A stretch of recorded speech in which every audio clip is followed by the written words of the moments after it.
Good morning from the Donkey Whisperer farm. This morning I come in and I find a baby bird on Rocket Man's butt.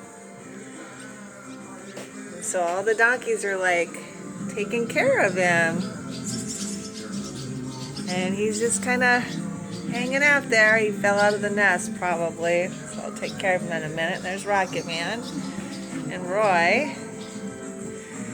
Roy says, "What is that?"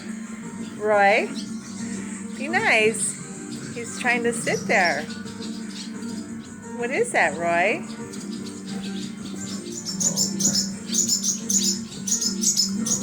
It's a barn sparrow. And he fell out of the nest and